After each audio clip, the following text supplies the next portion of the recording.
క్రీస్తు చెప్పిన మాటలను ఆయన చెప్పినట్టుగా అర్థం చేసుకోవడం మానేసి, ఆయన చెప్పినట్టుగా పాటించడం మానేసి, ఆయన మాటలను మనకు అనుకూలమైన విధంగా మలుచుకొని మనకు నచ్చినట్టుగా మార్చుకుని పాటిస్తున్నామేమో అనిపిస్తూ ఉంటారు. యేసయ్య మాటలను ఆయన చెప్పినట్టుగానే పాటిస్తున్న వాళ్ళు ఎంతమంది, యేసయ్య మాటలను ఆయన చెప్పినట్టుగా కాక తమకు నచ్చినట్టుగా అన్వయించుకుని అనుసరిస్తున్న వారు ఎంతమంది అనేది మనల్ని మనమే పరిశీలన చేసుకోవాలి. ఈ రోజున ప్రభు సన్నిధిలో మరి ఇలాంటి భావన కలిగిన ఒక సందర్భాన్ని గురించి చారిత్రాత్మకంగా మీకు జ్ఞాపకం చేయాలని కోరుకుంటూ ఉన్నాను. చరిత్రలో ఒక ప్రత్యేకమైన సంఘటన ఇలాంటి విధానంలోనే జరిగినట్టుగా కనబడతా ఉంది. క్రీస్తు బోధలను అనుసరిస్తున్నామని చెప్పుకుంటున్న వారు క్రీస్తు బోధలను తమకు అనుకూలముగా మలుచుకుని తమకిష్టమైన కార్యాలు చేసిన సందర్భము. క్రీస్తు బోధలను అనుసరించేవారైనప్పటికీ తోటి క్రైస్తవుల చేతే సమూలముగా నాశనం చేయబడిన సందర్భము. ఇలాంటి సందర్భము మరి నేను ఈ రోజున పరిశుద్ధ గ్రంథములో నుంచి కాక ప్రపంచ చరిత్రలో నుంచి మీకు జ్ఞాపకం చేయాలని కోరుకుంటూ ఉన్నాను. చరిత్ర అంటే మనలో చాలామంది చదువుకున్న వాళ్ళు ఉన్నాం కదా. చరిత్ర అంటే అర్థం ఏంటండి? చరిత్ర అంటే చెప్పొచ్చు ఎవరైనా అన్మిట్ చేసి. చరిత్ర అంటే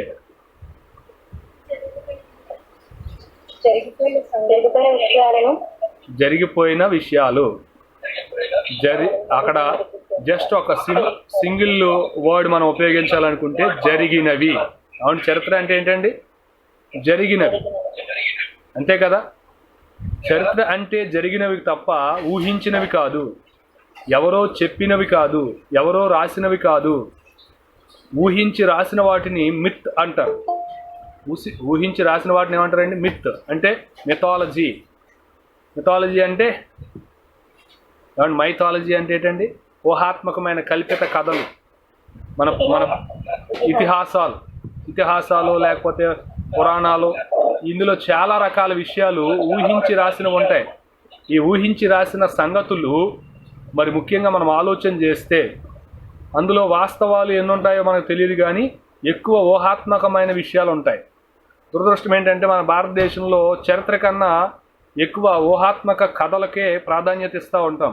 అందుకే మనకి భారతదేశ స్వాతంత్ర సమర ఉద్యమం కన్నా బాగా ఎక్కువ తెలుసు అంటే బాహుబలి సినిమా స్టోరీ తెలుసు మనకి.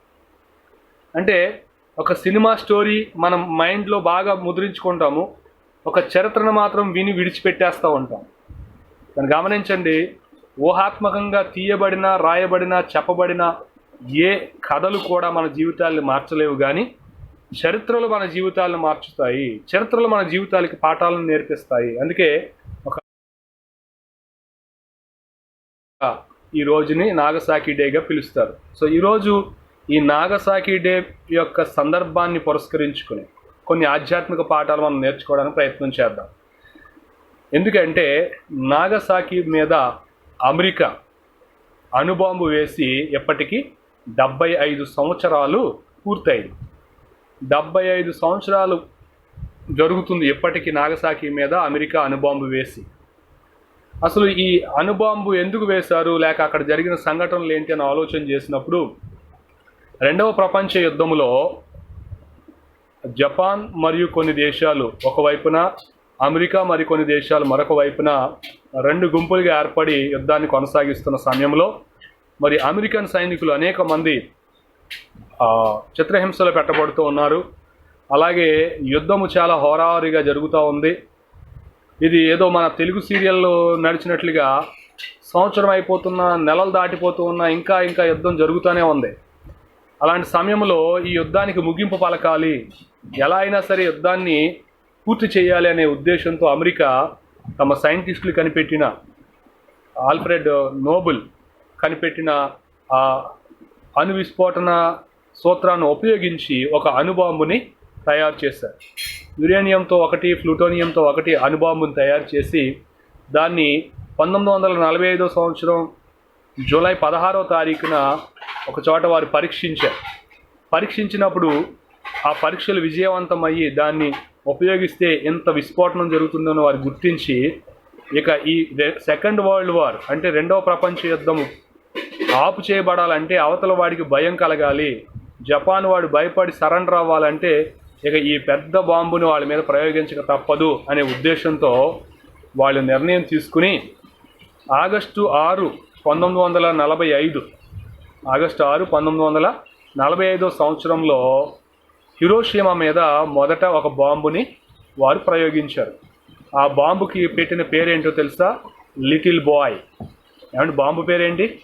చిన్నపిల్లోడు. సో చిన్నపిల్లోడు అని పేరు పెట్టి పెద్ద విస్ఫోటనం కలిగించారు వాళ్ళు. ఆ యొక్క లిటిల్ బాయ్ యొక్క ఎక్స్ప్లోజన్ వలన అదే రోజు అక్కడ ఇంచుమించు 80,000 మంది చచ్చిపోయారు. అండ్ మొదటి అణుబాంబు హిరోషిమా మీద వేస్తే సుమారుగా 80,000 మంది చనిపోయారు. దాని ప్రభావం చేత తర్వాత కొన్ని సంవత్సరాల్లో మరో 40,000 మంది చచ్చిపోయారు. సో 6వ తారీఖున జపాన్ దేశంలోని హిరోషిమా అనే సిటీ మీద ఒక బాంబు వేయబడింది. వెంటనే జపాన్ వాళ్ళు అలాగే మిగిలిన వాళ్ళు ఈ బాంబు యొక్క తీవ్రతను బట్టి ఒక్క అడుగు వెనక్కి వేయడానికి కారణమైంది. అమెరికా వాళ్ళు హెచ్చరించారు, ఏమనంటే మీరు త్వరగా సరెండర్ అవ్వకపోతే ఇలాంటి బాంబులు చాలా జపాన్ దేశం మీద అన్ని రాష్ట్రాల మీద వేయబోతూ ఉన్నాము అని. అయితే జపాన్ రాజు చాలా భయంకరమైన మూర్ఖ స్వభావం గలవాడు. అతడు తగ్గడానికి అంటే సరెండర్ అవ్వడానికి ఇష్టపడలేదు. ఇష్టపడకపోగా ఈ యొక్క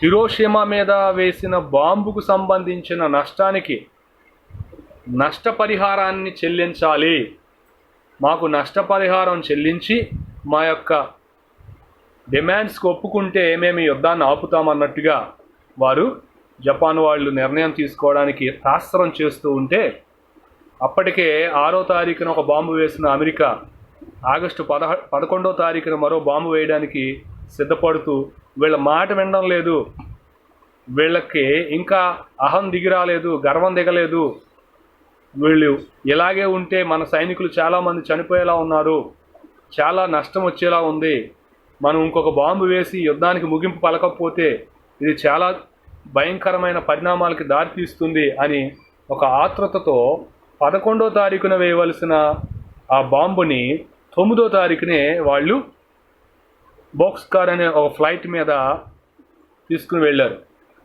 ఈ రెండవ అణుబాంబు పేరు ఏంటంటే ఫ్యాట్ మ్యాన్, అంటే బాగా లావంటి వ్యక్తి అని. మొదటి అణుబాంబుకేమో లిటిల్ బాయ్ అని పేరు పెట్టారు, రెండవ అణుబాంబుకేమో ఫ్యాట్ మ్యాన్ అని పేరు పెట్టారు. ఎందుకంటే మొదటి అణుబాంబు కన్నా ఇంచుమించు 7 టన్నుల ఎక్కువ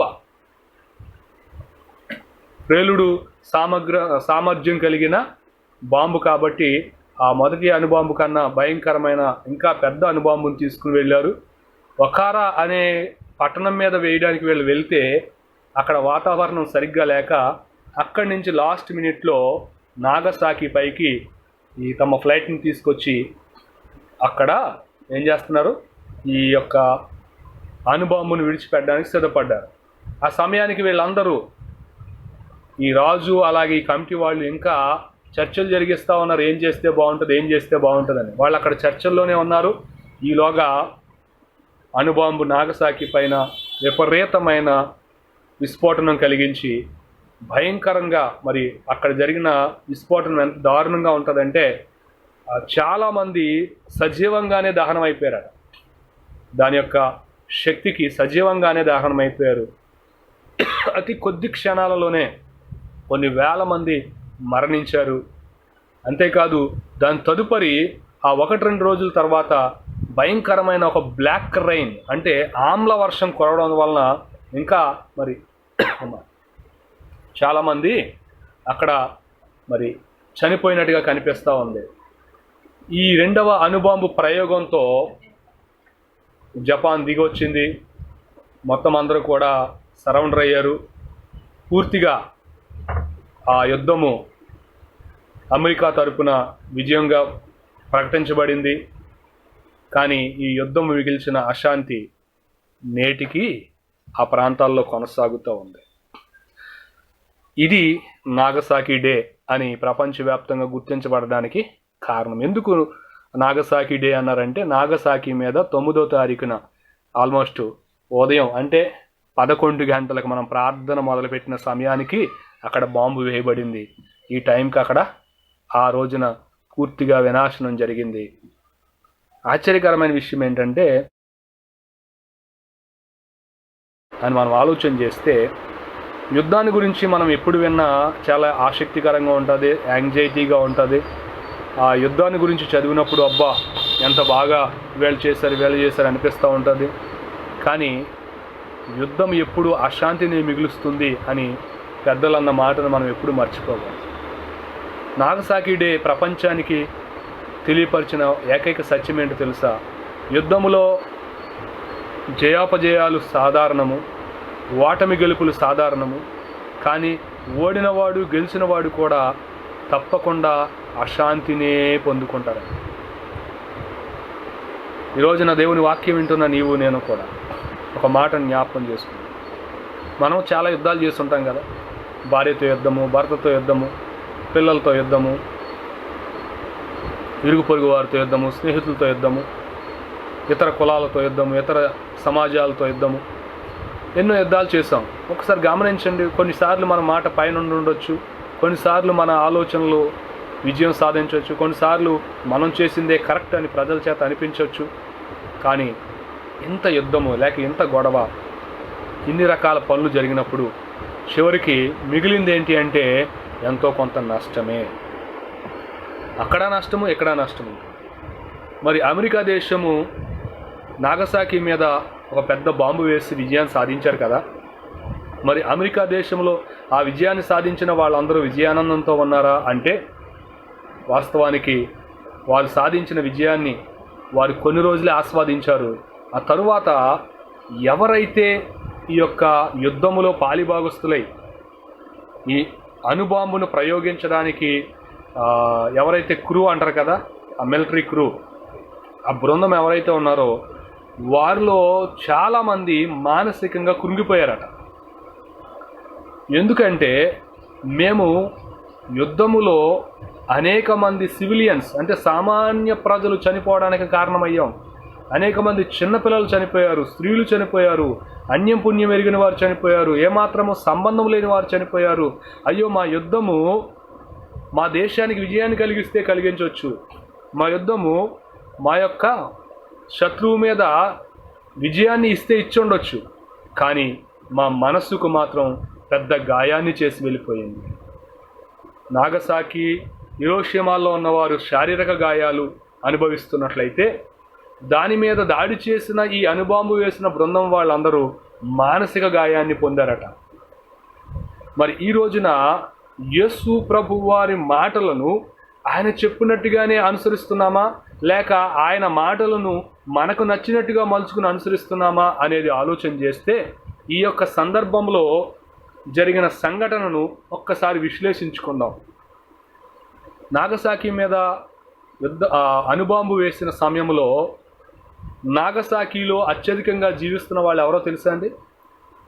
క్రైస్తవులే. ఇంకా దురదృష్టకరమైన విషయం ఏంటంటే నాగసాకి అణుబాంబు కేంద్రీకృతమైన పడిన స్థలము ఎక్కడుందో తెలుసా?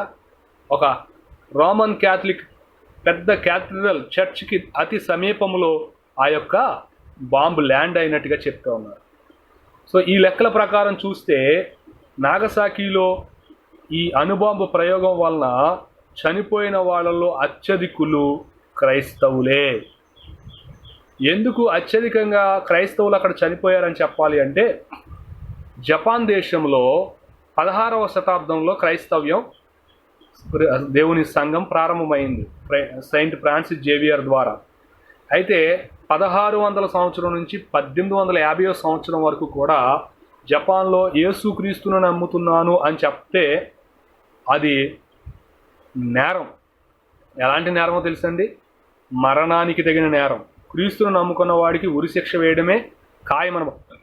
అంత భయంకరంగా ఆ దేశంలో క్రైస్తవ్యం హింసించబడింది. 1880 సంవత్సరం తరువాత మరి ప్రపంచంలో ఇతర దేశాల యొక్క ప్రభావం చేత,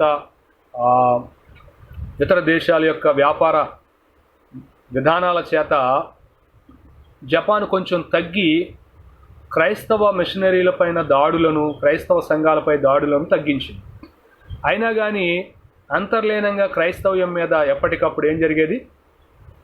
దాడి జరుగుతూనే ఉండేది. 200 సంవత్సరాల కాలంలో భయంకరమైన హింస క్రైస్తవుల మీద జపాన్లో జరిగింది. 1850 నుండి ఇంచుమించు 1915 ఆ సంవత్సరం వరకు ఒక అంతర్లీనమైన అండర్ గ్రౌండ్ క్రిస్టియానిటీ డెవలప్ అయిన దేశంలో 1915 తర్వాత ఇంకా ఎక్కువయింది. 1945 సంవత్సరానికి మనము ఏ చర్చ్ మీద అయితే, ఏ చర్చికి దగ్గర అయితే బాంబు పడిందని చెప్పుకుంటున్నామో అక్కడ 12,000 మంది సంఘ సభ్యులు, బాప్తిసం పొందిన సంఘ సభ్యులు కలిగిన ఒక గొప్ప సంఘము అక్కడ ఉంది. అలాగే అనేక వందల చోట్ల మరి గుంపులుగా దేవుని నామాన్ని గణపరిచేవారు జపాన్లో ప్రారంభమయ్యారు. అయితే విషయం ఏంటంటే 200 సంవత్సరాల కాలములో జపాన్లో చనిపోయిన క్రైస్తవుల కంటే క్రైస్తవ దేశమైన అమెరికా వాళ్ళు వేసిన అణుబాంబు వలన చనిపోయిన క్రైస్తవులే ఎక్కువ ఉన్నారట. ఆలోచన చేయండి. మనం చరిత్ర చదువుతున్నాం, ఎందుకంటే చరిత్ర చదవడం ద్వారా మన గురించి మనం తెలుసుకునే అవకాశం ఉంటుంది. జపాన్లో 200 సంవత్సరాలు హింసలు పెట్టబడడం వలన చనిపోయిన క్రైస్తవుల కంటే 2 రోజుల్లో అమెరికా అనబడుతున్న క్రైస్తవ దేశం చేసిన అణుబాంబు ప్రయోగాల వలన, అణుబాంబు దాడి వలన చనిపోయిన క్రైస్తవులే ఎక్కువ అంట. ఇప్పుడు చెప్పండి, ఎవరు శత్రువులు? ఎవరి మాటలను అనుసరిస్తూ ఉన్నారు? క్రైస్తవ దేశమైన అమెరికా క్రీస్తు మాటలను ఎలా తీసుకుంది? తమ మీద తమ సహోదర క్రైస్తవులే దాడి చేస్తున్నారు అని తెలియని హిరోషిమా, నాగసాకి క్రైస్తవుల పరిస్థితి ఏంటి? ఈ సమయంలో నిన్ను కానీ నన్ను కానీ ఎవరైనా, మరి అమెరికా దేశం క్రైస్తవ దేశం కదా, మరి క్రైస్తవ దేశం అయితే శత్రువులను ప్రేమించాలి కదా, శత్రువులను ప్రేమించమన్న యేసు ప్రభువుని నమ్ముకుంటున్న అమెరికా జపాన్ మీద ఇంత భయంకరమైన దాడి ఎలా చేసింది? సో దీనిని మీరు ఎలా సమర్థించుకుంటారు అని అడిగితే మన జవాబు ఏమిటి? గమనించండి, నేడు ఎలాంటి ప్రశ్నలు అక్కడే కాదు ప్రతి చోట తలెత్తుతూనే ఉన్నాయి. క్రైస్తవులు చేసే తమ స్వార్థపూరితమైన ప్రతి క్రియ క్రీస్తుకు అవమానం కలిగిస్తుందన్న సంగతి మర్చిపోతూ ఉన్నాం. క్రైస్తవ దేశంగా బ్రిటిష్ చేసిన పనులు, క్రైస్తవ దేశంగా బ్రిటిష్ తీసుకున్న నిర్ణయాలు నేడు భారతదేశంలో క్రైస్తవ్యాన్ని చాలామంది ఇంకా స్వీకరించడానికి ఆటంకంగానే ఉంది. ఎందుకంటే వారు బ్రిటిష్ క్రైస్తవ దేశం అయినా మన దేశాన్ని దోచుకున్నారు, మన స్త్రీలను నాశనం చేశారు, మన సంస్కృతిని బాధ పెట్టారు, మనల్ని ఇబ్బంది పరిచారు. కాబట్టి బ్రిటిష్ క్రైస్తవ దేశము, క్రీస్తును నమ్మిన దేశమే మన దేశాన్ని ఎన్ని బాధలకు గురి చేసింది కాబట్టి క్రీస్తు మాకొద్దు అనేవాళ్ళు చాలామంది. ఇప్పుడు మనం ఆల్రెడీ ఆగస్టు నెల స్వాతంత్ర సమర దినోత్సవం చేసుకునే ఉత్సవాలు చేసుకునే రోజుల్లో ఉన్నాం. ఇప్పుడు మన ఆలోచనలు ఎలా ఉంటాయంటే నా దేశం, నా దేశభక్తి, ఇలాంటి ఆలోచనలతో మనం బ్రిటిష్ వాళ్ళని మాకొద్ది తెల్లదొరతనం అనే పాట వినగానే రోమాలు నెక్కబొడుచుకుంటాయి. పాకిస్తాన్ గో బ్యాక్ అనే మాట వినబడగానే రోమాలు నెక్కబొడుచుకుంటూ ఉంటాయి. మనకు తెలియకుండా ఒక ఉద్వేగానికి గురవుతూ ఉంటాం. ఎవడరా నా భరతమాతను పన్ను కట్టమని అడిగిన దుష్టుడు అనగానే ఎస్ అంటాం. ఎందుకంటే నరాన్న ఒక రకమైన జాతీయ భావము, జాతీయ జెండా గౌరవము ఇంకా చెప్పుకోవాలంటే మామూలుగా లేదు. ఇవన్నీ మనలో ఎక్కువగా ఉల్కాపాతంలాగా లేకపోతే ఏదో అగ్ని పర్వతంలో లావాలాగా పొంగి పొర్లే రోజులు ఇవి. ఎప్పుడూ లేని దేశభక్తి ఈ నెలలోనే వచ్చేద్దాం మనకి. సో ఇలాంటి సమయంలో ఈ వాక్యం కొంచెం మనకి కంటకింపుగా ఉండొచ్చేమో కానీ వాస్తవాలను, చరిత్రను చదువుతున్నప్పుడు మన గురించి మనకు అర్థమవుతుంది. సో క్రైస్తవ దేశమైన బ్రిటన్ భారతదేశానికి చేసిన కార్యాలను బట్టి భారతదేశంలో ఇంకా చాలామంది క్రైస్తవ్యాన్ని స్వీకరించడం లేదు. అమెరికా దేశము క్రైస్తవ దేశమైనప్పటికీ జపాన్ మీద వారు చేసిన ఆ దాడిని బట్టి జపాన్లో చాలామంది ఇంకా యేసు ప్రభు వారిని గురించి నమ్మడానికి ఇష్టపడడం లేదు. సో నీవు నేను చేస్తున్న పనుల వలన నీవు నేను నమ్ముతున్నామని చెప్పిన క్రీస్తుకు అవమానం కలుగుతూ ఉన్నట్టయితే నిజంగా మనం క్రీస్తు మాటలను అనుసరిస్తున్నామా? క్రీస్తు మాటలను మనకు అనుకూలంగా మలుచుకుని వాటిని పాటిస్తున్నామా అనేది ఆలోచన చేయాలి. సో ఏదేమైనా ఒక సత్యాన్ని ఈరోజు మీకు జ్ఞాపకం చేస్తున్నాను. యుద్ధము వలన ఎప్పుడు శాంతి నెలకొల్పబడదు. పోరాటాల వలన, ఫైటింగ్ల వలన, గొడవల వలన, సమస్యల వలన, ఒకరితో ఒకరు కొట్లాడడం వలన ఎప్పుడూ కూడా శాంతి అనేది స్థాపించబడదు. నాగసాకి డే రోజున ప్రభు వాక్యం ద్వారా మనం నేర్చుకుంటున్న పాఠం ఏంటంటే, యుద్ధం ఎప్పుడు అశాంతినే మిగులుస్తుంది. అయితే యుద్ధ సమయంలో మానవ ఆలోచన విధానాలు ఎలా ఉంటాయి అని మనం అనుకుంటే, మనిషి ఎప్పుడున్నట యుద్ధ సమయంలో మనిషిలాగా ఆలోచించడట. యుద్ధ సమయంలో అవతలి వాడిని మనిషిగానే చూడడట. ఎందుకంటే మనుషులలో ఆటవిక ప్రవృత్తి అనేది నిక్షిప్తమైపోయినది. మనుషుల్లో ఆటవిక ప్రవృత్తి అనేది నరనరన జీర్ణించుకుపోయింది. టెక్నాలజీ ఎంత అభివృద్ధి చెందినా, కాలం ఎంత పురోగతిలోకి వెళ్ళినా మనిషి మనసు మాత్రం అలాగే ఉండిపోయింది అనడానికి ఐన్స్టీన్ అనే ఒక శాస్త్రజ్ఞుడు చెప్పిన మాట మీకు జ్ఞాపకం చేస్తుంది. ఐన్స్టీన్ అంటాడు ఏమనంటే, ఆటం బాంబు ఒక ప్రాంతాన్ని సమూలంగా మార్చివేయచ్చు. ఈ అణుబాంబు ప్రయోగించబడిన తరువాత జరిగిన విస్ఫోటనాన్ని బట్టి, కలిగిన మార్పులను బట్టి, నష్టాన్ని బట్టి అతను మాట్లాడుతూ చెప్తాడు. ఐన్స్టీన్ చెప్పిన మాట ఏంటంటే, ఆటం బాంబు యొక్క శక్తి ఒక ప్రాంతాన్ని సంపూర్ణంగా మార్చివేస్తుంది, రూపురేఖలను మార్చేస్తుంది.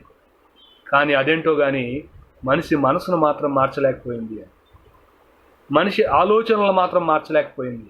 అవును కదా? ఈ ప్రపంచాన్ని రూపురేఖలు లేకుండా మార్చేయడానికి ప్రతి దేశం దగ్గర ఒక్కొక్క ఆటం బాంబు ఉంది. కానీ తమ మనసులోని ఆలోచనలను మార్చుకోదగిన శక్తి ఏ మనిషికి ఉన్నది? నాగసాకి డేలో మొదటి పాఠము, యుద్ధం ఎప్పుడు అశాంతినే మిగులుస్తుంది. ఒకవేళ నువ్వు నీ కుటుంబంలో యుద్ధ వాతావరణాన్ని కలిగి ఉన్నావేమో, నీ భార్యతో యుద్ధం చేస్తున్నావేమో, నీ భర్తతో యుద్ధం చేస్తున్నావేమో, నీ అత్తమామలతో యుద్ధం చేస్తున్నావేమో. అమ్మా, ఎన్ని గొడవలు పెట్టుకుంటే ఇద్దరు మనసులు సమాధాన పడతాయి? ఆలోచన చేయండి. ఒకవేళ సమస్యాత్మకమైన యుద్ధ రంగముగా నీ ఇల్లు, నీ మనస్సు, నీ కుటుంబం ఉంటే అది ఎప్పుడు నీకు సమాధానాన్ని కలిగించలేదు, అశాంతినే మిగులుస్తుంది. నాగసాకి మీద మేము బాంబు వేసి చాలా విజయం సాధించామని కొన్ని రోజులు విజయంతో ఆనందించారు. కానీ ఇప్పటికీ ఈ రోజున అమెరికా వాళ్ళందరూ కూడా మా పితరులు చేసిన ఆ తప్పిదమునకు మేము క్షమాపణలు చెప్పుకుంటున్నాం అని పోస్టులు పెట్టుకుంటా ఉన్నారు. ఎందుకంటే వాళ్ళ మనసులు ఇంకా ఆ విషయాన్ని బట్టి అశాంతితో నిండి ఉన్నాయి కాబట్టి. రెండవది, మనం చూసినట్లయితే మనుషుల యొక్క ఆటవిక ప్రవృత్తి మారినంత కాలము వాళ్ళు ఎంత అద్భుతమైన స్థితిలో అభివృద్ధి చెందినా అక్కడ ఉపయోగం ఉండదు. ఒకసారి మనం ఆలోచన చేసినట్లయితే, ఒక అడవిలో, న్యూగినియా అనే ఒక అడవిలో ఆటవిక జాతుల మీద పరిశోధన చేయడానికి ఒక ప్లైన్ వేసుకుని కొంతమంది మానసిక శాస్త్రజ్ఞులు వెళ్ళారట.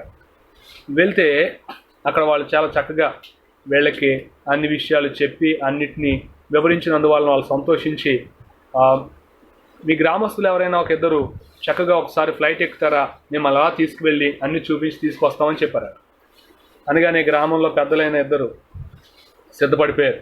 మేము వస్తాం ఫ్లైట్ మీద, మేము కూడా ఆ ఫ్లైట్ మీద వచ్చి మేము చూస్తామని సిద్ధపడితే వెంటనే వాళ్ళు సంతోషించి ఫ్లైట్ ఎక్కించుకోవడానికి వాళ్ళిద్దరిని ఫ్లైట్ దగ్గరికి తీసుకొచ్చినప్పుడు, ఫ్లైట్ దగ్గరికి వస్తూ ఉండగా వాళ్ళిద్దరు అన్నారట, అయ్యా మమ్మలను మొట్టమొదటిసారిగా విమానం ఎక్కిస్తున్నారు కదా, మాకు ఇంకో చిన్న కోరిక ఉంది, తీరుస్తారా అన్నారు. అనగానే వాళ్ళు, వైనాట్, ఎందుకు తీర్చాం, ఖచ్చితంగా తీరుస్తాం, ఏంటి మీ కోరిక అనగానే, మాతో పాటు 2 పెద్ద పెద్ద బండరాళ్ళు తీసుకొస్తాం అన్నారు. ఏమన్నారు? మాతో పాటు 2 పెద్ద పెద్ద బండరాళ్ళు తీసుకురావడానికి 2 బండరాళ్ళు తెచ్చుకుంటాం, మాకు పర్మిషన్ ఇవ్వండి అన్నారట. వీళ్ళకి అర్థం కాలేదట, ఫ్లైట్లో అలా వెళ్ళి ఇలా తిరిగి వచ్చేదానికి 2 బండరాళ్ళు ఎందుకురే బాబు అని. వెంటనే వాళ్ళని అడిగారట, అయ్యా మీరు వస్తారు బాగానే ఉంది, మీతో పాటు ఇంకా మీ పిల్లలను లేకపోతే ఎవరో ఒకరిని ఎక్కించుకోవాలని అడిగితే బాగుంది, కానీ మీరేంటయ్యా 2 బండరాళ్ళు అడుగుతున్నారంటే, ఏమీ లేదు, మీరు ఫ్లైట్లో మమ్మల్ని అలా తీసుకెళ్తారు కదా, తీసుకెళ్ళినప్పుడు ఆ పక్కన మా శత్రువులు ఊరుంది, దాని మీద 2 బండరాళ్ళు పడేద్దాం అనుకుంటున్నాం. ఆశ్చర్యంగా ఉంది కదా. మనిషికి ఎన్ని సౌకర్యాలు వస్తే అంత ఎక్కువ క్రూరత్వాన్ని బయట పెడతాడనమాట.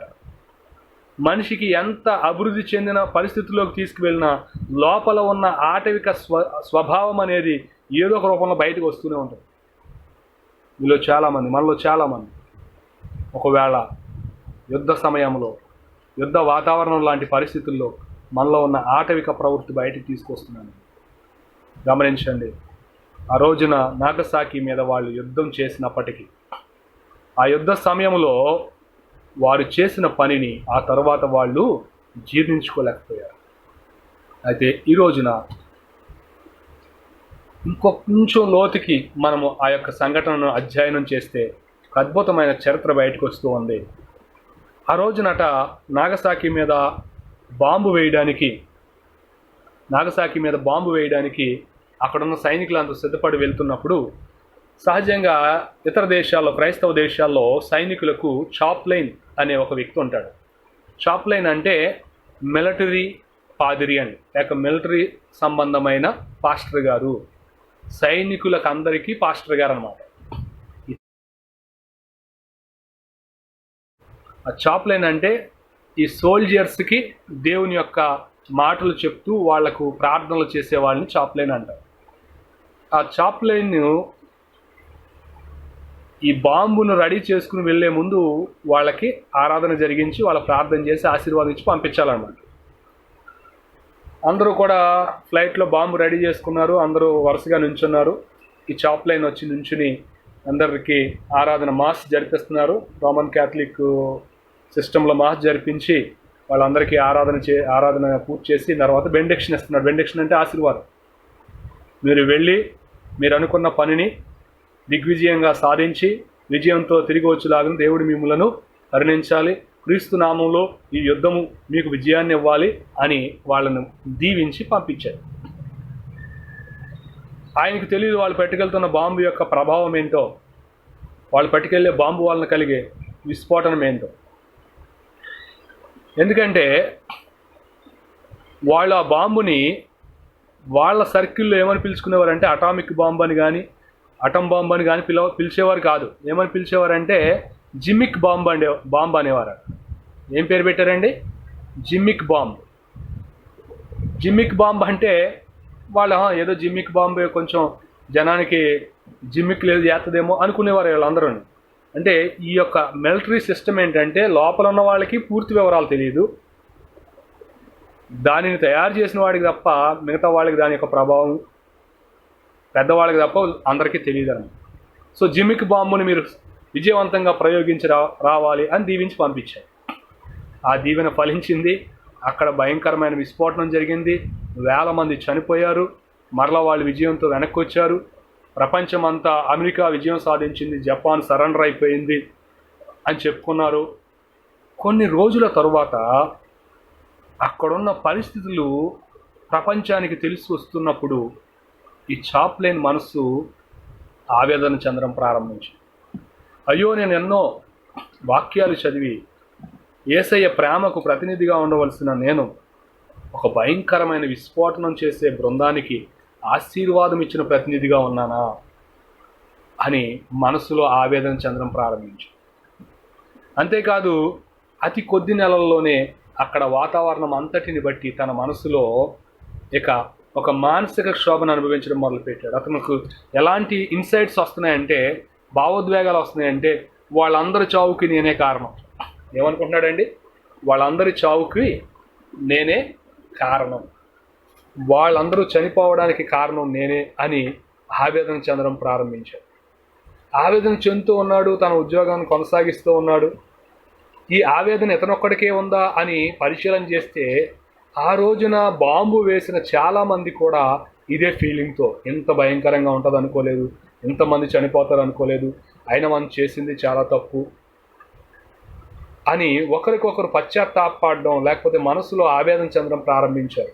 ముఖ్యంగా వాళ్ళ యుద్ధ నీతికి భిన్నంగా ఈ కార్యం జరిగిందని వాళ్ళు ఆవేదన పొందడం ప్రారంభించారు. యుద్ధ నీతి ఏంటంటే యుద్ధంలో ఎప్పుడు కూడా సామాన్య ప్రజలను చంపకూడదు. యుద్ధంలో సైనికులను చంపుకోవాలి తప్ప, రాజుని చంపుకోవాలి తప్ప, సామాన్య ప్రజలు చావడానికి ఎంత మాత్రం కూడా అటువైపు సైనికులు కానీ ఇటువైపు సైనికులు కానీ కారణం కాకూడదు. సో వీళ్ళ క్రైస్తవులు, క్రీస్తుని అనుసరించిన వారు, బాప్తిసం పొందిన వారు తమ యొక్క ఉద్యోగ రీత్యా ఆ మిలిటరీలో పనిచేస్తూ ఉన్నారు. మరి మిలిటరీ సిస్టమ్ను బట్టి మనసులో ఉన్న ఆలోచన ఏంటంటే మా వలన ఇంతమంది సామాన్య ప్రజలు, ఎంతమంది చిన్న బిడ్డలు, ఎంతమంది స్త్రీలు, ఎంతమంది మరి ఏమాత్రము దీంతో సంబంధం లేని వారు చనిపోయారని ఆవేదన చెందడం ప్రారంభించారు. ఒకసారి గమనించండి, ఇది ఎంత ఆశ్చర్యకరమైన ఆలోచన కదా. ఈ రోజున మన వలన చాలామందికి నష్టం కలిగిన మనదేం తప్పు లేదని మాట్లాడుకునే మనస్తత్వాలు మనది. యేసుక్రీస్తుని అంగీకరించిన వారు సహితము నా వలన పలానా కుటుంబం నష్టపోయింది, నా వలన పలానా కుటుంబం బాధపడుతుంది, నా వలన పలానా కుటుంబం ఆవేదన చెందుతుంది అని తెలిసిన దానికి నాకు సంబంధం లేదు అనుకునే వాళ్ళు చాలామంది ఉన్నారు. కానీ ఈ చాప్లైన్, ఈ పాస్టర్, అయ్యో నా వల్లనే వాళ్ళందరూ చనిపోయారు, వాళ్ళందరూ చనిపోవడానికి నేనే కారణం. ఒక రోజున ఇంటర్వ్యూలో అడిగారు అటు తర్వాత కాలంలో ఆయన్ని, అయ్యా వాళ్ళు వేసే బాంబు గురించి మీకు తెలుసా అంటే నాకు తెలియదయ్యా, దాన్ని జిమ్మిక్ బాంబు అన్నారు, అంతవరకే నాకు తెలుసు, దాని ప్రభావం గురించి నాకు తెలియదు. మరి ఆ బాంబు ఎలాంటిదో మీకు తెలియదు, ఆ బాంబు యొక్క పూర్తి ప్రభావం మీకు తెలియదు, మీరు వెళ్ళి ఆ బాంబు మీ చేతులతో వేయలేదు, ఆ బాంబు వేసిన బృందంలో మీరు లేరు, అయినా ఎందుక ఎలా ఫీల్ అయిపోతున్నారు మీరు, ఎందుకు ఎంత మీరు ఆవేదన చెందుతున్నారంటే, అయ్యా ఆ బాంబు వేసిన వారిలో నేను లేకపోవచ్చు, కానీ వాళ్ళు చేసిన ప్రతి కార్యం వెనకాల నేను చేసిన ప్రార్థన ఉంది, నేను ఇచ్చిన ప్రోత్సాహం ఉంది, కనుక అక్కడ వాళ్ళు ఏం చేశారో దానికి, అందులో ఉన్న ప్రతి విషయానికి నాకు కూడా పాత్ర ఉంది. ఈ రోజున నీ కుమారుడు, నీ కుమార్తె, లేక నీ భర్త, నీ భార్య, నీ కుటుంబ సభ్యులు, నీ స్నేహితులు, నీ బంధువులు ఏదైనా ఒక తప్పుడు పని చేస్తే ఆ తప్పుడు పనితో నాకు సంబంధం లేదని తప్పించుకోవడానికి ఎన్ని మార్గాలు వెతుకుతున్నాం మనం. కానీ ఇదిగో మనకు సంబంధం లేకపోయినా వాళ్ళతో నాకు సంబంధం ఉంది కాబట్టి అది నేను చేసిందే అని ఈ వ్యక్తి చెప్తున్నాడు. అంటే క్రైస్తవుడు క్రీస్తు బోధనలను అనుసరించడం అంటే అదే అన్నమాట. మరి వాళ్ళు ఎలా వేయగలిగారు అంటే వాళ్ళు చెప్పుకునేవారట. అక్కడ ఆయన చెప్తాడు ఏమనంటే, మేము ప్రార్థన చేసుకుని ప్రసంగాలు చేసుకున్న ఏం మాట్లాడుకునే వాళ్ళం అంటే, శత్రువు ఎప్పుడు శత్రువే, మన శత్రువు ఎప్పుడు మనము క్షమించకూడదు, మన శత్రువుకి ఎప్పుడు మనము ప్రేమ చూపించకూడదు, శత్రువు చేతికి చిక్కితే ఇదిగో ఆ శత్రువును పూర్తిగా నాశనం చేయాలి. బ్రెయిన్ వాష్ చేసేసేవారట ఆ మిలిటరీలో. దానివలన ఆ మిలిటరీలో ఉన్నంతకాలము మనిషిని చంపడం, మనిషిని కొట్టడం, మనిషిని దూషించడం, మనిషిని ద్వేషించడం తప్పు కాదు అనే ప్రభావం. నిజంగా కొన్నిసార్లు మనం ఆలోచిస్తే కొన్ని స్థలాల్లో ఉన్నప్పుడు మనం తప్పు చేస్తున్నా అది తప్పు కాదనిపిస్తాం. కొన్ని స్థలాల్లో కొంతమంది మనుషుల మధ్యలో ఉన్నప్పుడు మనం తప్పు చేస్తున్నా అది తప్పు కాదనిపిస్తాం. కానీ క్రీస్తు పాదాల చెంతకు వచ్చి మన మనోనేత్రాలు తెరిచి వాక్యాన్ని చదువుతున్నప్పుడు తప్పు తప్పుగా కనిపిస్తుంది. వీళ్ళందరూ ఆవేదన చెందుతూ ఉన్నారు. చివరికి తన రిటైర్మెంట్ కాలంలో 35 సంవత్సరాల తర్వాత ఆయన ఈ మాటలు బయట పెట్టాడు. ఎన్నాళ్ళ తర్వాత గుర్తొచ్చిందా అంటే ఆయన అంటాడు, అమ్మా నేను మరి కొంతకాలానికి చనిపోవచ్చేమో, ఇప్పుడు ఇక్కడున్న వారి మధ్యలో నేను తప్పు చేశానని ఒప్పుకోవడంలో నాకు కలిగే నష్టం ఏమీ లేదు. ప్రపంచం నన్ను ద్వేషించవచ్చు, దూషించవచ్చు, కానీ ఒకానొక రోజున క్రీస్తు పాదాల ఎదుటికి వెళ్తాను, ఆయన ధవల సింహాసనం మీద ఎదుట నిలబడతాను. అప్పుడు నువ్వు సేవకుడిగా ఉండి ఏం చేసావు అని నన్ను అడిగితే అక్కడ తలదించుకోవాలి. అందుకనే అక్కడ తలదించుకోవడానికి బదులుగా ఇక్కడ తల తీసేసినా పర్వాలేదు అని నా తప్పును ఒప్పుకుంటున్నానని చెప్పి. సో ఆ పాస్టర్ గారి యొక్క జీవిత చరిత్ర ఈ నాగసాకి డే రోజున నీకెందుకు వినిపిస్తున్నాను అంటే, క్రైస్తవుడిగా అనేక సార్లు ఆయన క్రీస్తు చెప్పినట్టుగా చేయలేదు, కానీ తదుపరి తన యొక్క ఆలోచన విధానాన్ని, తన జీవన విధానంలో వాక్యపు వెలుగును ప్రకాశింపచేసుకున్న తరువాత క్రీస్తు చెప్పినట్టుగా చేయడం ఎలాగో తదుపరి కాలంలో చూపిస్తూ ఉన్నాను. సో యుద్ధము అశాంతిని మిగులుస్తుంది. 2, యుద్ధకాలంలో మనుషులు ఆటవికంగా ప్రవర్తిస్తారో, అయితే క్రైస్తవ దేశమే క్రైస్తవుల మీద యుద్ధానికి దాడి చేసి చివరికి క్రైస్తవ అభివృద్ధికి ఆటంకంగా మారిపోయిన ఈ రోజుల్లో క్రీస్తు బిడ్డలమైన మనము ఏం చేయాలి అనేది ఇక్కడ నేర్చుకోవాల్సిన పాఠం. ఆయన మరి రిటైర్ అయిన తర్వాత బయటకు వచ్చి ఆ పాస్టర్ గారు దేవుని యొక్క ప్రేమను గురించి చెప్తూ ఒక అద్భుతమైన సత్యాన్ని అందరికీ వినిపిస్తున్నాడు. ఒకసారి చదువుదామండి బైబిల్ గ్రంథంలోంచి. ఇంతవరకు మనము చరిత్ర వింటూ ఉంటే ఏం చెప్తున్నారు పాస్టర్ గారు ఈరోజు మనకేం అర్థం కావట్లేదని మీలో ఎవరైనా అనుకోవచ్చు. కానీ జాగ్రత్తగా గమనిస్తే దేవుని శ్రేష్టమైన చరిత్ర భాగం మనకి ఇందులో కనిపిస్తూ ఉంది. మత్తయి సువార్త 5వ అధ్యాయం 43 నుంచి 48 వచనాలు ఎవరైనా చదువుతారండి? మత్తయి సువార్త 5వ అధ్యాయం 43 నుంచి 48 వరకు. నీ పొరుగు వారిని ప్రేమించి నీ శత్రువును ద్వేషించుమని చెప్పబడిన మాట మీరు విన్నారు కదా. నేను మీతో చెప్పినదేమనగా పరలోకమందున్న మీ తండ్రికి కుమారులై ఉండునట్లు మీ శత్రువులను ప్రేమించి మిమ్మును హింసించు వారి కొరకు ప్రార్థన చేయుడి. ఆయన చెడ్డవారి మీదను మంచివారి మీదను తన సూర్యుని ఉదయింపచేసి నీతిమంతుల మీదను అనీతిమంతుల మీదను వర్షము కురిపించుచున్నాడు. మీరు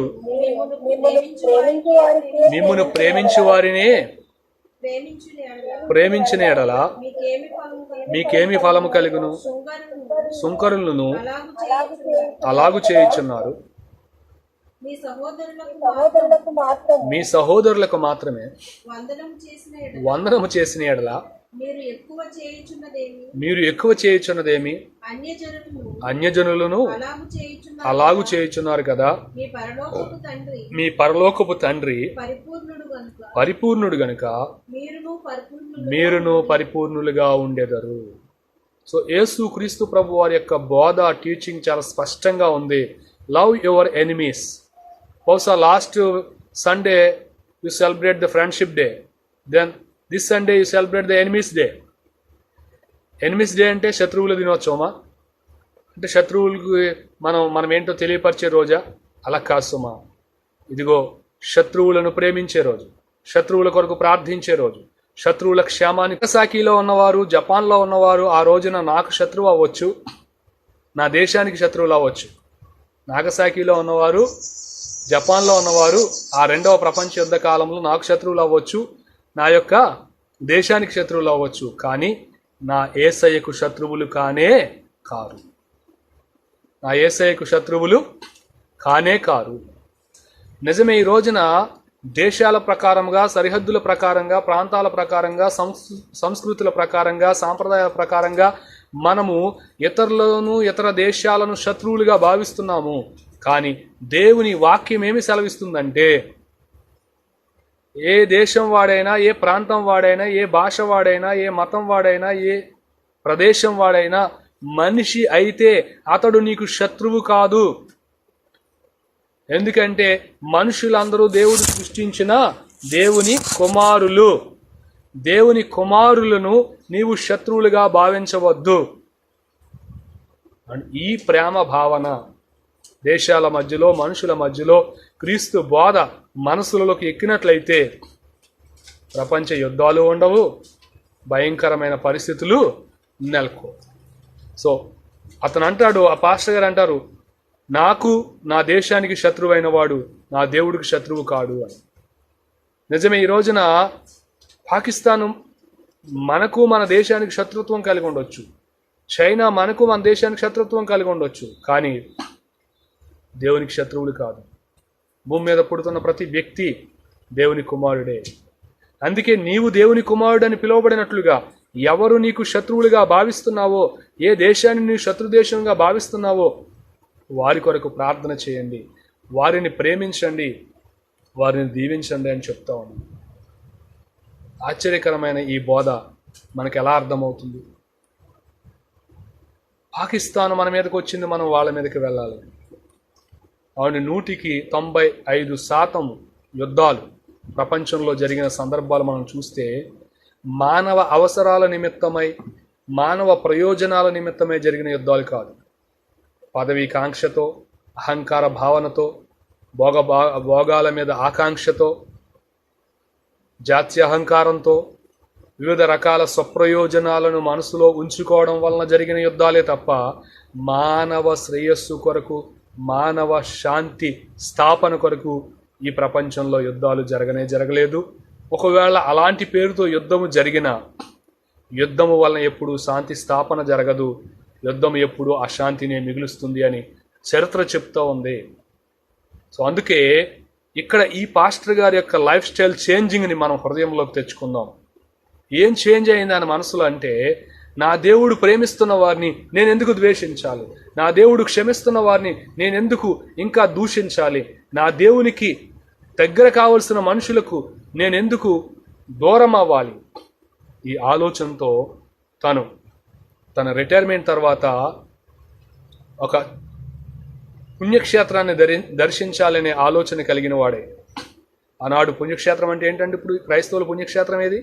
యెరూషలేం కదా. యెరూషలేం యాత్రకు వెళ్ళాలి అని వాళ్ళ బృందంలో చాలామంది చెప్తున్నప్పుడు తను వెంటనే ఒక ప్రపోజల్ పెట్టాడు. ఏమనంటే, ఇదిగో హోలీ ల్యాండ్ టూర్ వెళ్ళాలి అనుకుంటే బెత్లెహేమ్ వెళ్ళొద్దు, నేను దగ్గరలో ఉన్న నాగసాకికి వెళ్తాను, నా దృష్టిలో నాగసాకియే హోలీ ల్యాండ్ అన్నాడు. అనగానే వాళ్ళందరూ, ఏంటి నాగసాకి హోలీ ల్యాండ్ అంటావేంటి, యేసయ్య పుట్టింది అక్కడ, యేసయ్య మరణించింది అక్కడ, మనం బెత్లెహేం చూడాలి, యెరూషలేం చూడాలి, మన క్రైస్తవ్యానికి పవిత్ర దేశంగా ఇజ్రాయెల్ దేశం కనబడతా ఉంది, కాబట్టి మన సహోదర దేశము, మన స్నేహ దేశము, మనం అక్కడికి వెళ్ళాలి అంటే అతడు చాలా అద్భుతంగా క్రీస్తు బోధలను క్రీస్తు చెప్పినట్టుగా అర్థం చేసుకుని తన ఇంటర్వ్యూలో చెప్తున్న మాటలు మీ మధ్యకి తీసుకొస్తూ ఉన్నాను. ఆయన ఏం చెప్తున్నాడంటే, యేసుక్రీస్తు ప్రభువారు నాగసాకిలో పుట్టలేదు, యేసుక్రీస్తు ప్రభువారు నాగసాకిలో మరణించలేదు, కానీ యేసుక్రీస్తు ప్రభువారే నాగసాకిలో ఉన్న వారందరినీ సృష్టించాడు. యేసుక్రీస్తు ప్రభువారే వారిలో ఉన్నాడు. అదెలా అని ఇంటర్వ్యూలో ఒక ఆయన అడిగితే, ఇదిగో యేసు ప్రభువారు చెప్పిన బోధల్లో ఒకసారి చూడండి. మత్తయి సువార్త 25వ అధ్యాయంలో ఆయన కొందరి నీతిమంతులను పిలుస్తూ, నా తండ్రి వలన ఆశీర్వదించబడిన వారులారా, జగత్పునాది వేయబడక ముందే మీ కొరకు సిద్ధపరచబడిన రాజ్యమును స్వతంత్రించుకొనిడి, ఇది మీ కొరకు ఇవ్వబడుతుందని చెప్పినప్పుడు, అయ్యా మేమేం చేస్తామని మీరు మాకు ఇవి ఇస్తున్నారు అంటే అక్కడ ఒక మాట ఉంటుంది, చదువుతారమ్మా? ఏముంది? ఒకసారి చదువమ్మా. అందుకు వారును, ప్రభువా మేమెప్పుడు మేము ఆకలి కొని ఉండుటైనను, దప్పిక కొని ఉండుటైనను, పరదేశివై ఉండుటైనను, దిగంబరువై ఉండుటైనను, రోగివై ఉండుటైనను, చెరసాలలో ఉండుటైనను చూడగా వచ్చి ఉపచారము చేయకపోతామని ఆయన అడిగారు. మేము ఎప్పుడు చేశాము అంటే కొందరు అడుగుతూ ఉన్నారు. ఆ అమ్మ చేసిన వాళ్ళు అడిగిన మాట, మేము ఎప్పుడు చేశాము, మేము ఎప్పుడు నీకు వ్యక్తిగతంగా ఆహారం పెట్టలేదు, వస్త్రాలు ఇవ్వలేదు, సేవలు చేయలేదు, మేము ఎప్పుడు చేయలేదు కదా అని నీతిమంతులు అడుగుతూ ఉంటే ఆ నీతిమంతులతో ప్రభు ఏం చెప్పాడండి? 40వ వచనం చదవండి. అందుకు రాజు, మిక్కిలి అల్పులైన ఈ నా సహోదరులలో ఒకనికి మీరు చేసితిరి గనుక నాకు చేసినట్లే అన్నాడు. ఈ విషయాన్ని మనం చాలాసార్లు ఎలా తీసుకుంటామంటే, అవును ఎవరికైనా భోజనం పెడితే దేవుడికి పెట్టినట్టేనమ్మా, ఎవరికైనా బట్టలు ఇస్తే దేవుడికి ఇచ్చినట్లేనమ్మా, ఎవరికైనా మరి ఏదైనా సహాయం చేస్తే దేవుడు ఎంత సంతోషపడతాడో, దేవుడిని సంతోషపెట్టాలంటే సహాయం చేయండి, సహాయం చేయండి, సహాయం చేయండి అని మనం ఎన్నోసార్లు సహాయ కార్యక్రమాల నిమిత్తమై ఈ వచనాన్ని చదువుతాం. కానీ ఆశ్చర్యం ఏంటంటే ఈ వచనములో రెండవ కోణాన్ని ఆ దైవజనుడు మనకి జ్ఞాపకం చేస్తూ ఉన్నాడు. ఒకరికి సహాయం చేసినప్పుడు యేసయ్య సంతోషిస్తే ఒకరిని బాధ పెట్టినప్పుడు యేసయ్య బాధపడడా? ఒకరికి ఆహారం పెట్టినప్పుడు యేసయ్య సంతోషిస్తే ఒకరి నోటి దగ్గర ఆహారాన్ని పోగొడితే యేసయ్య బాధపడడా? ఒకరి కుటుంబానికి మేలు కలగడానికి నువ్వు కారణమైతే యేసయ్య నిన్ను దీవిస్తాడు అనుకుంటే, ఒకరి కుటుంబానికి కీడు కలగడానికి నువ్వు కారణమైతే యేసయ్య నిన్ను బట్టి ఆవేదన చెందడా?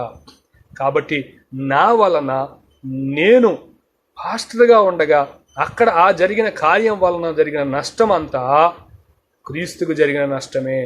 అదిగో కల్వరి యెరూషలేములో లేదు, నాగసాకిలో ఉంది. కల్వరి అక్కడ ఉండడం ఏంటి అని అడిగితే, అవును, ఇదిగో అనేక మంది అభము శుభం తెలియని వారు, అనేక మంది యుద్ధముతో సంబంధము లేని వారు గాయపరచబడి వేదన చెందుతూ భయంకరమైన జీవితాలను, అనారోగ్యపు జీవితాలను జీవిస్తున్నారు. యేసయ్య ఆ రోజున ఏ దోషము చేయని వాడైనా శిక్షించబడినట్లుగా వారు ఏ దోషము లేనివారైనా, ఏ సంబంధము లేనివారైనా శిక్షించబడ్డారు. కాబట్టి నాగసాకి ప్రజలందరిలో నాకు యేసయ్య కనిపిస్తున్నాడు. అందుకే నేను పుణ్యక్షేత్రం అంటూ వెళ్తే నాగసాకికే వెళ్తానని ఒక అద్భుతమైన పీస్ ర్యాలీని ఆయన ప్రారంభించి తన యొక్క శేష జీవితంలో ప్రతి సంవత్సరం నాగసాకి హీరోషిమాకు ఇదే రోజుల్లో వెళ్తూ ఆయన బ్రతికినంతకాలం అనేక రకాలుగా ఫైండ్ రైట్ చేసి అక్కడున్న వారి ఆరోగ్యం నిమిత్తమై, అక్కడున్న వాళ్ళ యొక్క ఆహారం నిమిత్తమై, అక్కడున్న కుటుంబాల క్షేమం నిమిత్తమై తన జీవితాన్ని వెచ్చించాడు. తను ప్రత్యక్షంగా అక్కడ నాశనానికి కారణం కాకపోయినా తను కూడా ఒక పాత్ర అని భావించిన ఆ దైవ సేవకుడు క్రైస్తవ ప్రేమను జీవితకాలంలో ఎలా చూపించాడు, జీవించినంతకాలం దానికి బాధ్యత వహిస్తూ ఎలాగూ వారి క్షేమం కొరకై ప్రయాసపడ్డాడో ఈ నాగసాకి డే రోజున ప్రభు మనకు జ్ఞాపకం చేస్తూ, నా ప్రియకుమారుడు, నా ప్రియకుమార్తె, వాక్యాన్ని నువ్వు ఎలా అర్థం చేసుకుంటున్నావు? మనిషిని చూస్తున్నప్పుడు అతడు నీ శత్రువు అనుకుంటున్నావు, అతన్ని బాధపరచడం నీకు పెద్ద నష్టమేమీ కాదనుకుంటున్నావు. కానీ ఒక మనిషిని బాధ పెడితే, ఒక మనిషికి సహాయం చేయడం దేవునికి సహాయం చేయడం అని నువ్వు భావిస్తే, ఒక మనిషిని బాధ పెట్టడం కూడా దేవునిని బాధ పెట్టడమే అని నువ్వు ఎందుకు భావించడం లేదు? సో ఈ రోజున క్రీస్తు బోధలను ఆలోచించే విధానంలో మనం మార్పు చేసుకుందాం. నిజమే, ఒకవేళ మనం కుటుంబ సభ్యులను బాధ పెడుతున్నామేమో, బంధువులను బాధ పెడుతున్నామేమో, స్నేహితులను బాధ పెడుతున్నామేమో, ఇరుగు పొరుగు వారిని బాధ పెడుతున్నామేమో, మన వలన ఎవరైనా నష్టపోయిన స్థితిలో ఉన్నారేమో, కష్టాల పాలైన స్థితిలో ఉన్నారేమో. అలాంటి స్థితిలో ఉన్నప్పుడు దానికి ప్రత్యక్షంగా నేను కారణం కాదు అని నువ్వు నీ మనసుకు చెప్పుకుని దాటవేస్తున్నావేమో. కానీ ప్రభువు నీతో, నాతో, మనతో మాట్లాడుతూ ఉన్నాడు. ఇదిగో నీ వలన, నీ క్రియల వలన, నీ మాటల వలన, నీ కుటుంబ సభ్యుల వలన, నీ పనుల వలన ఎవరైనా నష్టపోతే ఖచ్చితంగా ఆ నష్టము నీవు క్రీస్తుకు చేసిన నష్టమే అన్న. భయపడాలా వద్దా? బాధపడాలా వద్దా? పశ్చాత్తాపడాలా వద్దా? సో చరిత్ర మనల్ని పశ్చాత్తాపంలోకి నడిపిస్తుంది. ఈ రోజున ప్రభువు ప్రేమించమని చెప్తే మనం ద్వేషిస్తున్నాం, ప్రేమించడానికి ప్రయారిటీస్ ఇస్తూ ఉన్నాం. పాకిస్తాన్ వాడైతే నాకు నచ్చడు, చైనా వాడైతే నాకు నచ్చడు, మంచిదే, కొంతకాలానికి నీకు నువ్వే నచ్చని స్థితిలోకి వెళ్ళిపోతావు సుమా. ఎందుకంటే మనిషిని మనిషిగానే ప్రేమించాలి. మనిషిని దేశాన్ని బట్టో, రంగును బట్టో, పరిస్థితిని బట్టో, పనిని బట్టో, ప్రత్యేకతను బట్టో, ప్రాధాన్యతను బట్టో కాదు, మనిషిని మనిషిగానే ప్రేమించాలి. అదే క్రీస్తు యొక్క తత్వము, క్రీస్తు యొక్క బోధ సారాంశము. యేసు ప్రభువారు యెరూషలేములో ఉన్నాడా, నాగసాకిలో ఉన్నాడా? అమ్మ ఎక్కడున్నాడు ఇప్పుడు? యేసు ప్రభువారు యెరూషలేములో ఉన్నాడా, నాగసాకిలో ఉన్నాడా? మీరు ఇంతకీ ప్రార్థనలో ఉన్నారా? అన్ని చోట్ల ఉన్నారు. దేవునికి స్తోత్రం, హల్లెలూయా. ఎన్ని చోట్ల ఉన్నాడు? అన్ని చోట్ల ఉన్నాడు. చూడగలిగితే మన ఇంట్లో ఉన్న ప్రతి ఒక్కరిలోనూ యేసయ్య ఉన్నాడు. చూడగలిగితే మన వీధిలో ఉన్న ప్రతి ఒక్కరిలో యేసయ్య ఉన్నాడు. సో మరి అందరిలోనూ దేవుణ్ణి చూసే మనస్సు మనకి యేసయ్య ఇచ్చాడు.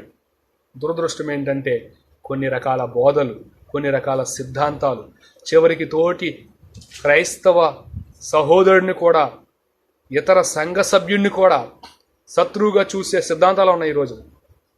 ఆ సంఘం వాళ్ళు మాకు శత్రువులు, ఆ సన్నిధికి వెళ్ళే వాళ్ళు పాపాత్ములు. మరి ఎంత భయంకరమైన దినాలలో ప్రభు ఈ నాగసాకి డే ద్వారా ఒక విస్ఫోటనం జరిగిన ఆ దినాన్ని జ్ఞాపకం చేస్తూ, అమ్మా మనం పోరాడవలసింది రోగితో కాదు, రోగముతో. మనం పోరాడవలసింది పాపితో కాదు, పాపముతో. మనం పోరాడవలసింది మనుషులతో కాదు, మనుషులను ఆ స్థితిలోకి దిగజారుస్తున్న సాతాను క్రియలతో. అందుకనే మనుషులను శత్రువులుగా భావించడం మానేద్దాం. మనుషులతో శత్రుత్వాన్ని పెంచుకోవడం మానేద్దాం. మనము మన శత్రువు ఎవరో గుర్తించి పోరాడడానికి సిద్ధపడదాం. 3 విషయాలు చెప్పి నేను ముగిస్తాను.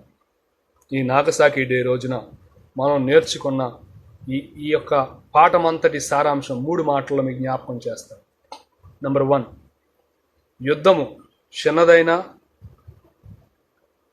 పెద్దదైనా.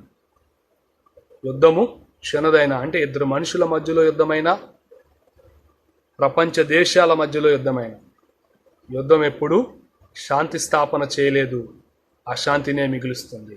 Number 1 point. రెండవది, మనము ఇతరులకు సహాయం చేసినప్పుడు దేవుడు సంతోషపడతాడు అని నువ్వు నమ్మితే, అది 100కి 100% యథార్థమని నువ్వు నమ్మితే, మనం ఇతరులకు నష్టం కలిగించినప్పుడు, ఇతరులకు బాధ కలిగించినప్పుడు దేవుడు బాధపడతాడని కూడా నమ్మాలి. 3వది, కొన్నిసార్లు తెలుసో తెలియకో మన వలన ఎవరో ఒకరికి నష్టం కలుగుతూ ఉంది. మన వలన ఎవరో ఒకరికి ఇబ్బందికరమైన పరిస్థితి ఏర్పడవచ్చు. కొన్ని కుటుంబాలు బాధాకరమైన స్థితిలోకి నెట్టివేయబడి ఉండొచ్చు. అతిక్రమాలను దాచిపెట్టడానికి ప్రయత్నం చేయొద్దు. అతిక్రమములు దాచిపెట్టేవాడు వర్ధిల్లడు, వాటిని ఒప్పుకొని విడిచిపెట్టేవాడు కనికరం పొందుతాడు. ఆ యొక్క పాస్టర్ గారు ఎలా అయితే తన ప్రత్యక్ష ప్రమేయం లేకపోయినా పరోక్షంగానైనా తన పాత్ర ఉందని గుర్తించి, తన పాపం ఏంటో, తన చేసిన తప్పేంటో గుర్తించి, ఒక ఆయన అడుగుతాడు, ఎందుకంటే అస్తమాలు అలా అంటున్నారు, తప్పు అంటున్నారు, మీరు లేరు కదా అంటే, ఆయన ఒక మాట అంటాడు, నేను నా సైన్యములో నా చాప్లెన్ అధికారం క్రింద ఉన్న ప్రజలకు ఏ రోజున కూడా నీ శత్రువును ప్రేమించు అని బోధ చేయలేకపోయాను, నీ శత్రువును క్షమించని బోధ చేయలేకపోయాను, నీ శత్రువులో కూడా క్రీస్తును చూడు అని బోధ చేయలేకపోయాను, కాబట్టి నేను ఆ తప్పుకు లేక ఆ కార్యానికి పూర్తి బాధ్యత నాదే అంటాడు. నిజమే కదా? ఇలాంటి ఆలోచన చేస్తే మనం ఎన్నిసార్లు ఎంతమందికి ఎన్ని రకాలుగా ఇబ్బందికరమైన స్థితిని కలిగించిన వాళ్ళగా ఉన్నాం. మనం ఎన్నిసార్లు యేసయ్య పాదాల దగ్గర పడి ప్రార్థించవలసిన వారమై ఉన్నాం. ఒకవేళ నిన్నటి దినాన కూడా ఒకవేళ మీరు ఎవరైనా నీ ఇంట్లో వాళ్ళని బాధ పెట్టిన సందర్భం ఉంది, నీ తోటి వారికి ఇబ్బంది కలిగించే మాట్లాడిన సందర్భం ఉంది, ఏదో ఒక రకంగా నీ మాట ఇతరులకు ఒక గాయాన్ని కలిగించినట్లయితే, ఇప్పుడే మనస్ఫూర్తిగా ఆ తప్పును గుర్తించి క్షమించమని అడగడానికి సిద్ధపడాలి. అవతల వాళ్ళు చేసే పనిని ఆలోచించకండి. మన మనస్సుకు సమాధానము, మన ప్రభు ఎదుట నిలబడే ఆ యొక్క పూర్తి స్వాతంత్ర్యము మనకి కలగాలి అంటే అతిక్రమములను ఒప్పుకొని విడిచిపెట్టాలి. 3వ పాఠము, ఆ పాస్టర్ గారు తన అతిక్రమాలని బహిరంగంగా ఒప్పుకొని విడిచిపెట్టి, అంటే నేను కూడా పాత్రగా ఉన్నానని విడిచిపెట్టి, తిరిగి అక్కడున్న వాళ్ళందరూ పునరుద్ధరించబడ్డానికి తన జీవిత కాలాన్ని వినియోగించిన రీతిగా మనము మన వలన బాధపడిన వారికి క్షమాపణ చెప్దాం. చేతనైతే వారి క్షేమం కొరకే ప్రయాసపడదాం. ప్రభువు ఆనందించే కార్యాలను చేయడానికి ఈ నాగసాకి డే ఒక అద్భుతమైన దినముగా, ఎందుకంటే ప్రభు చెప్తున్నాడు, పరలోకమందున్న తండ్రికి మీరు కుమారులై ఉండునట్లు మీ శత్రువులను ప్రేమించుడి, వారి కొరకు ప్రార్థన చేయుడి, మిమ్మల్ని హింసించు వారిని దీవించుడి, మీ తండ్రి పరిపూర్ణుడు గనుక మీరు పరిపూర్ణులై ఉండు అని చెప్పి